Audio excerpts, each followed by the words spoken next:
We got to ask, plane ride this time, any gifts for Michael Penix Jr. on the way down? Nah, he kind of did his job last week, so he got enough gifts for us. So I'm cool with the Oakleys and the trip to the Natty. So Yeah. I think everybody else is as well. All right, with that said, you're one of the very few players that have played Michigan before, right, in terms of extensive playing time on defense. Do you take anything from that game? I just take the memories, just understand like how aggressive they are, and that they're gonna, really come up and they're gonna try to punch you in the face like immediately.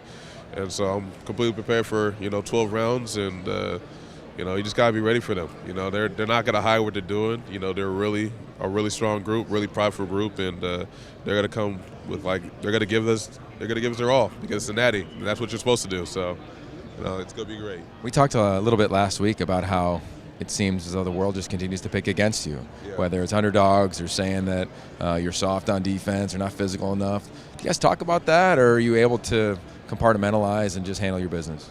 I mean, it's definitely something that we mention. I think it's just because it's like a West Coast thing. They just don't like us out here. But, at the end of the day, like, ball is ball. And, and that, there's no titles given to people based on where they're from. And so we're going to, try to earn it. At the end of the day, the game is 4 quarters, the game's 60 minutes, and, there's still 4 downs. And so, from a day in and day out basis, we're going to have to do our job. And if we do that, then we have a great chance. If I told the 11-year-old in Alaska that he's going to be playing in a national championship game. No way.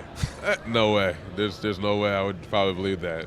They'll be like, first of all, how'd you even get to the Natty from Alaska? There's no Alaska teams, and there's no Alaska college football teams, but it's definitely a whirlwind, man. He'd be super proud, probably super tuned into the game for sure. But it's speechless. Probably just speechless. There's no words to, describe it. There's no way I would anticipate this. So it's been a blessing for sure. So I think there's probably a lot of people that have gone through a ton of adversity on your team, like we've talked about, that might say a similar sentiment. I can't believe I'm here. How do you get past the wonderment of what is Monday night, still taking it all in, but getting to the task at hand? I mean, it's just always about being in the moment. It's always about not making it bigger than it is, and just it's always a work week. There's nothing different that we have to do. We got to this point because we did everything we've been doing for the past 2 years, and so why change it up? Why mix it up? And why try to be a superstar now? When that's not what got you here. I think that's kind of like the mistakes that some teams do when they get here. They try to make it huge and stuff. So we're going to do our job. We're going to work our butts off like we always do, because that's what, Washington football is all about, to work, and we're going to do our best. We're going to give it our all. So. Speaking of getting here, there's a lot of fans from Seattle that found their way here, man. What is it like to see this crew and get the send-off that you all did? It's great. It's great because I know how hard it was for them to get to Louisiana, so I'm really happy that, a lot more guys were able to make it to the trip to Houston.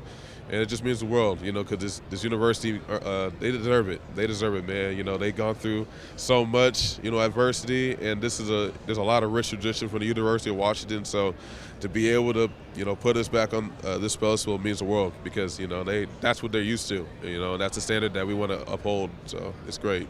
All right, last thing, you look in the mic and give a message to the fans. Husky Nation, man, it's been a blessing to be a player on this team and for this university for the last 6 years. And, I'm going to give you guys my all this last one round, and hopefully you guys cheer us on, give us all the love you need. And to all the West Coast players, the Pac-12, root us on too, because, you know how it is. So. Tuli, Letuligasenoa, interior defensive lineman, man. What is it like to be you right now, brother, heading into this game? Can't complain, honestly. It feels good. Just ready to play. You've had a interesting journey this year, right? Everybody on this team has had some form of adversity. I'm curious how you've dealt with yours now that you're entering the final game of the season.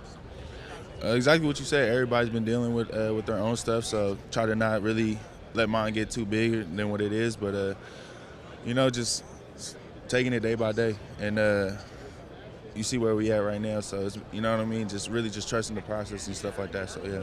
Curious, when you were in the training room, early mornings, late at night, what were you thinking about to try to get back to being healthy as quickly as possible? Just trying to help this team, you know what I mean? I know there's a difference when I'm out there, and the boys always tell me that, so I'm always trying to make sure to do anything I can to get on the field and ball out with my guys. I'm sure you've heard, but Michigan likes to run the football. What has it been like on your side of the ball in your position room in advance of this game? I mean, every week we try to, contain the run, do our best to stop the run. So, I mean, it's just I I guess we just really try to just take it next game at a time, and then it's big because the team's really relying on us. So for our group, we're just trying to step up to the plate and do what we got to do. It feels as though the country sometimes thinks that Washington doesn't play physical football. I don't know if they think you play flag out there. But have you heard that narrative at all? And have you all talked about the physical nature of what is needed on Monday night? I mean, we definitely we hear it, but we don't really pay no mind to that.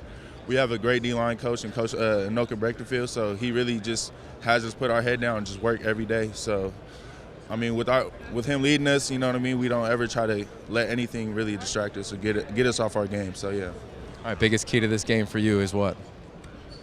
I mean, you pretty much already said it. We got to stop the run. So that's definitely something that we got to do.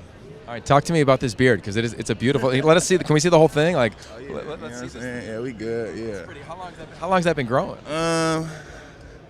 It's probably like a year or two, honest. But my thing is, a lot of people like, man, I don't know how your beard get like that. And in my high school, we couldn't have facial hair.